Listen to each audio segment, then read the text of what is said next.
El caso Bar España se refiere a una hipotética logia criminal pederasta, cuya historia saltó a la opinión pública en 1997 y que se puede encontrar en foros de internet conspiracionistas. De acuerdo al relato genérico, existe un restaurante de carretera en la localidad de Benicarló, en la Comunidad Valenciana, donde figuras importantes de la clase política y empresarial europea forman parte de un grupo secreto que se dedica a la tortura y el asesinato de niños, no solo para satisfacer sus oscuros deseos, sino también para comercializar material audiovisual en los intrincados callejones de la Deep Web. El caso ha sido investigado por representantes políticos y se han llevado a cabo instrucciones judiciales. Las versiones son cruzadas y por cada afirmación oficial, un sinfín de sospechas se desprende, logrando que, lejos de llegar a un veredicto, el asunto no deje de volverse más y más complejo a la vez que truculento y perverso. Pero, al final, ¿quién es el que dice la verdad en todo este caso? Antes de comenzar les pido por favor que dejen su like, se suscriban si todavía no lo hicieron, activen notificaciones y les recuerdo que pueden ver este video sin censura, sin publicidad y 24 horas antes que el resto, tocando el botón que dice unirse aquí debajo, y además nos ayudan a que podamos seguir haciendo este tipo de contenido que es todos los días censurado y desmonetizado por YouTube. Si hacen eso, su nombre aparecerá al video en forma de agradecimiento. Comencemos. Si bien esta historia transcurre en España, podemos rastrear su origen hasta Bélgica. Marc Dutroux es un violador reincidente que llegó a ser considerado el enemigo público número 1 belga. En el verano de 1996, por fin fue detenido por el secuestro, tortura y asesinato de varias niñas. Con la detención de este hombre, que según algunas fuentes tenía intenciones de armar una ciudad subterránea para satisfacer a pederastas, dio comienzo a un drama que perturbó a todo el país y precipitó una grave crisis institucional y gubernamental. Debido a múltiples investigaciones e irregularidades sospechosas en el proceso penal, se barajó la posibilidad de la existencia de una red internacional de pederastía de la que Marc Dutroux no era más que un pequeño engranaje. Una red en la que podrían estar implicadas personalidades del mundo político, judicial y policial de Bélgica y otras partes del mundo. Mientras tanto, a principios de los 90, el crimen de Alcácer, que contaba con 3 adolescentes muertas, conmocionaba a España con un gran impacto mediático. Para 1997, uno de los padres de las víctimas y un periodista de investigación, incitados por el caso Dutroux y todo lo que él mismo había dejado al descubierto, denuncian la existencia de una red de pederastía constituida por personalidades de las altas esferas de la sociedad española. Esta teoría entrelaza con Alcácer a otros crímenes contra menores ocurridos en España, como el caso Macastre, en el que jóvenes de 14 y 15 años habían desaparecido a finales de los 80, y el caso Arni, en el que unos menores de edad que se dedicaban a la prostitución homosexual en Sevilla aseguraron mantener relaciones sexuales con personajes famosos. Confusión, secretos entre miembros de una élite oculta y un notable amarillismo ansioso de alimentar el morbo popular fueron el caldo de cultivo para que las realidades y especulaciones se entrelazaran para crear un panorama lleno de preguntas sin respuesta. Entonces llegaría el caso Bar España y las cosas no dejarían de complicarse.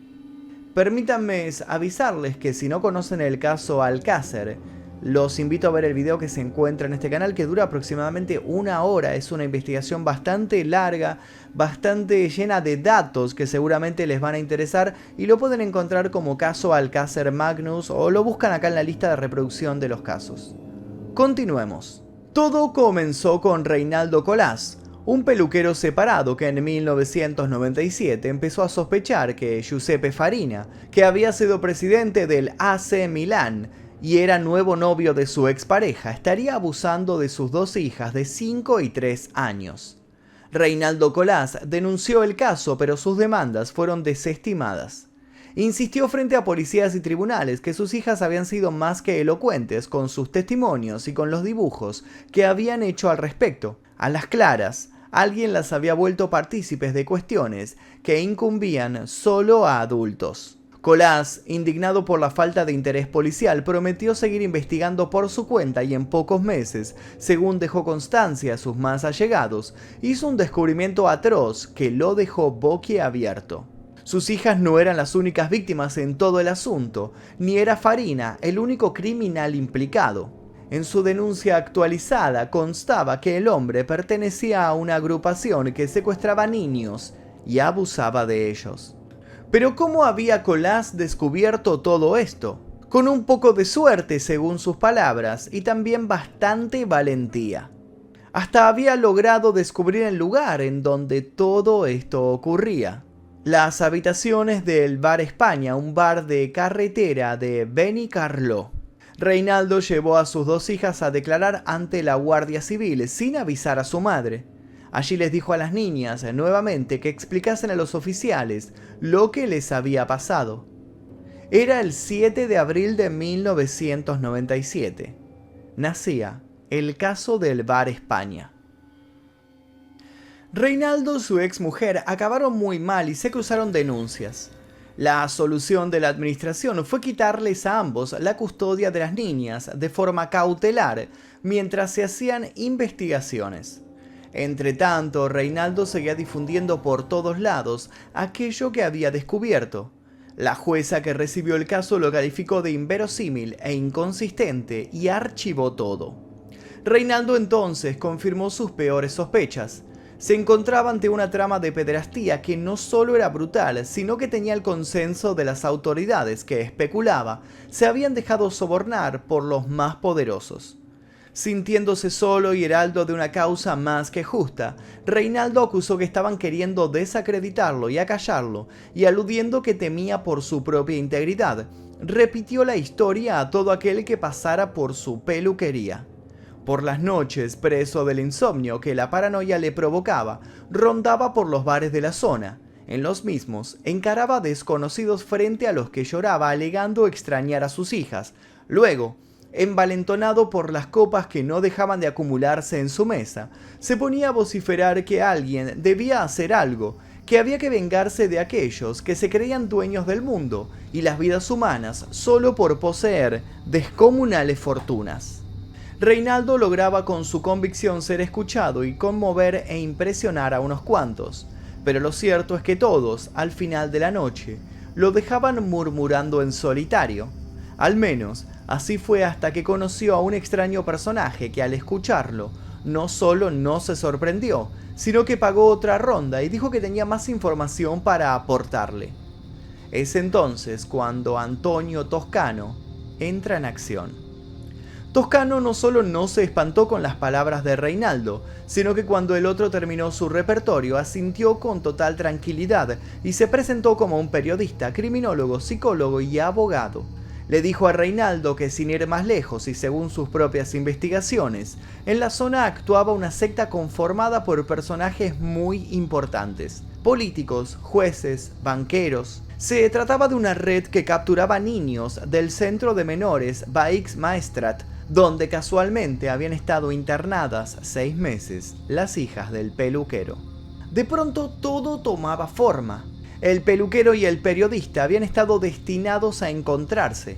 La información de uno se anexaba a la de otro, formando una cadena de macabros eslabones. Toscano dijo a Reinaldo que ya en varias ocasiones había colaborado con la policía para descubrir por su cuenta a pederastas. Sabía que lo del Bar España era cierto, pero sabía también que se trataba de un pez demasiado gordo. Allí, según él, aparte de lo descubierto por Reinaldo, se traficaba cocaína y se hacían despiadados rituales satánicos donde se mutilaban a las víctimas previo a matarlas para hacerlas sufrir con mayor vehemencia. Toscano cifraba en 80 las víctimas violadas en ese lugar, pero obviamente no solo era eso. Decía tener acceso a muchas personas que estaban dispuestas a realizar denuncias frente a cámara. Toscano y Reinaldo no tardaron en unir fuerzas y anunciaron que juntos iban a grabar un documental que iba a exponer todo el asunto e iba a desatar una de las polémicas más grandes de todos los tiempos. Toscano y Colás consiguieron entrevistar a una decena de personas de Benicarló y alrededores. Todos hicieron denuncias en las que contaron situaciones aberrantes. La planta superior de la peluquería de Reinaldo Colás fue donde se grabaron todos los testimonios. Allí, las víctimas contaron que hacían fiestas con ellos, en las que se adoraban a deidades oscuras y que tanto en las habitaciones del Bar España como en casas privadas de Farina ocurrían abusos inimaginables mientras se recitaban frases en latín. Hablaban también de cómo los drogaban para someterlos, de cómo eran pasados de mano en mano, de cómo muchos otros terminaban siendo sacrificados. Aparte de Farías, personalidades de la farándula, la política y las fuerzas de seguridad desfilaban entre los acusados. Incluso los jueces que habían desestimado a Reinaldo en los primeros años. El círculo se cerraba. Con esta nueva evidencia, Reinaldo volvió a la justicia. Estaba totalmente convencido de que esta vez lo escucharían. Convencido de que por fin iban a dejar de tratarlo de loco. Convencido de que llegaba su revancha. Pero las cosas no salieron como lo esperaba. En la Guardia Civil los agentes estaban esperando a Reinaldo Colás, pero no precisamente para escucharlo. Lo habían estado siguiendo y tenían todo preparado para detenerlo. ¿De qué lo acusaban? De haber secuestrado a sus propias hijas, de haberlas incitado a mentir, de haber ejercido violencia sobre ellas para manipularlas. Quienes los detuvieron presentaron no solo papeleo jurídico, sino también médico. Reinaldo Colás tenía problemas mentales, era alcohólico y sufría una especie de esquizofrenia. Todas situaciones que se habían agravado cuando el despecho por el abandono de su mujer lo había invadido.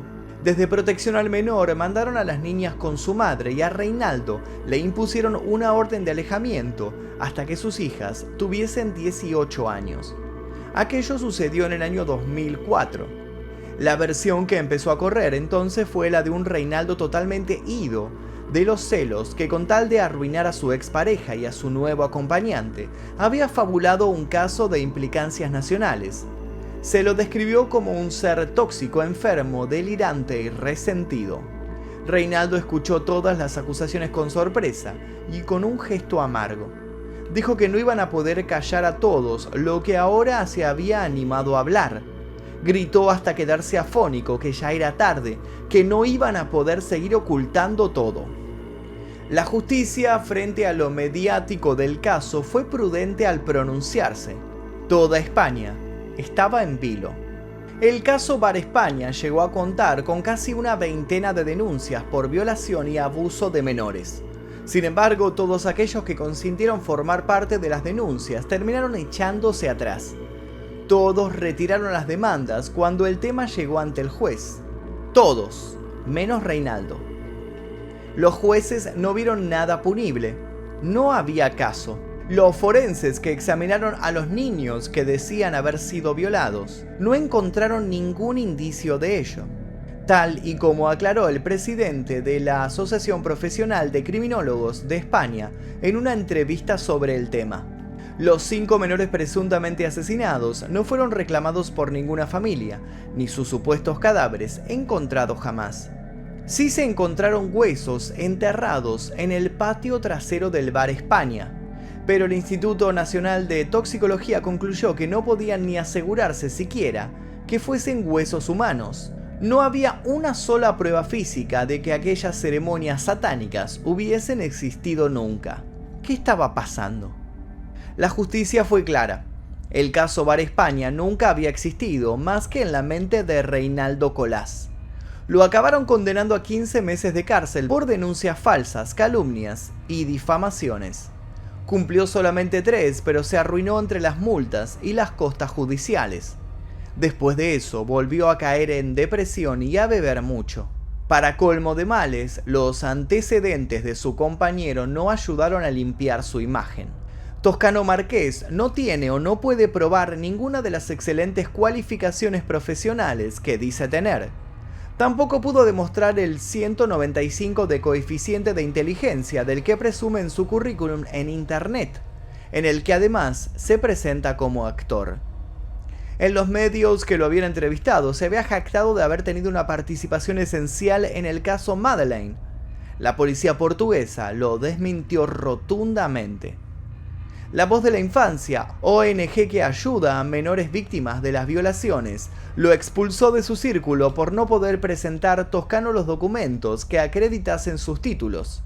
También alegaron que el hombre intentó montar una ONG alternativa de modo poco transparente y sospechoso a la vez, que intentó obtener retribuciones por la ayuda que en teoría presentaba sin fines de lucro. Pero entonces, ¿era todo mentira?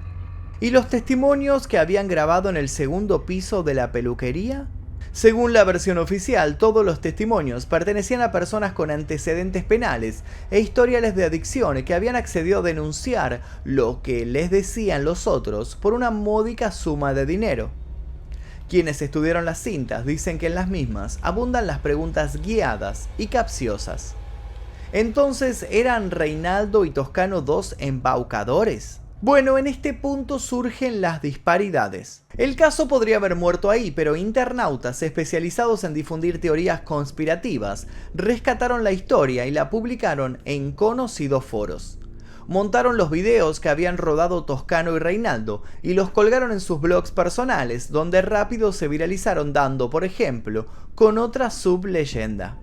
Al parecer, habría una enfermera en Bar España que supuestamente curaba a los niños de sus desgarros y golpes.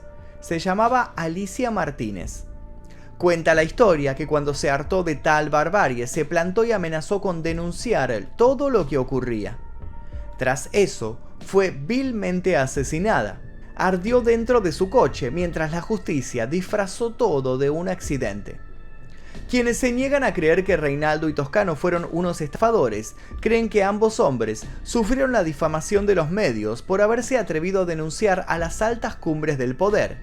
Quienes alientan estas teorías dicen que por esos años los bolsillos de periodistas sin escrúpulos se abultaron para responder a determinados intereses. En la actualidad hay en curso varios procesos judiciales por atentado contra el honor de las personas citadas por alguna de las voces que defienden la veracidad del relato. Muchos internautas debieron pagar grandes multas y hasta enfrentaron la posibilidad de la cárcel. Sin embargo, eso no los detuvo. En el plano político, la candidata Mónica Oltra prometió estudiar las acusaciones del caso Bar España como medida electoral de cara a las elecciones autonómicas de 2015. Tras la formación de gobierno, recibió en 2016 documentación por parte de Reinaldo Colás y Antonio Toscano. Luego de estudiar el tema, tomó la decisión de derivarlo a la Fiscalía por ser este el órgano competente para investigarlo. A su vez, un director de documentales reflotó el asunto. Se trata de Valentí Figueres. Su trabajo más conocido es su documental titulado El efecto K, el montador de Stalin. Figueres dice haberse topado con el caso Bar España mientras escribía un guión de ficción sobre una conspiración pederasta. Durante mucho tiempo sostuvo en entrevistas que estaba próximo a estrenar ese informe para demostrar que Reinaldo nunca había mentido. Su documental se llamaría La Manada y sería un completo revés para todo el caso. Figueres se reunió con Reinaldo Colás de modo frecuente hasta que este murió de un cáncer de hígado el 2 de diciembre de 2017. Luego de eso, el director salió del foco de atención y deslizó la idea de que se olvidaran de su trabajo audiovisual. Dejó entrever que se sentía amenazado por una logia con mucho poder y prefería cuidarse y cuidar a su familia. Al día de la fecha, sigue sin dar más declaraciones.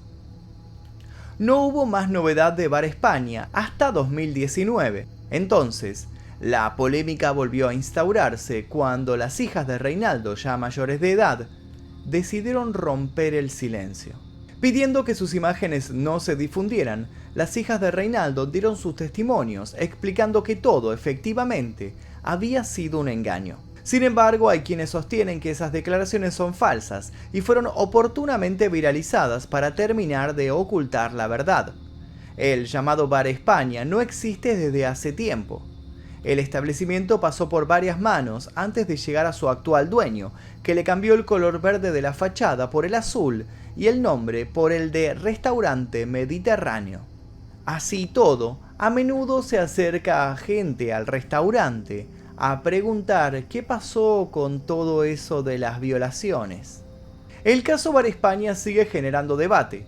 Para algunos, solo es un engaño intrincado con los condimentos básicos para alimentar al amarillismo y a los adictos a la conspiración. Para otros, es la prueba final de que hay gente intocable haciendo cosas innombrables en los lugares menos pensados. A la vez sigue siendo debatible para muchos la posición de los medios españoles frente al escándalo. Luego del caso, muchos canales y periódicos fueron catalogados de encubridores y de mercenarios. Lo cierto es que de un modo u otro se abusó de niños y se vulneraron sus derechos, ya sea que se los haya raptado o bien se los haya obligado a mentir bajo presión. Niños y niñas fueron expuestos con poca o nula consideración o delicadeza. La justicia tuvo un desempeño pobre, parcial y poco serio. Lamentablemente abundan evidencias que avalan que una historia como la de Reinaldo Colás puede ser factible.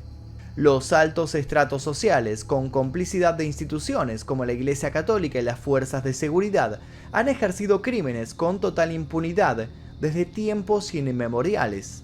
Y los más pequeños siempre estuvieron, y siguen estando al día de la fecha, entre las víctimas predilectas.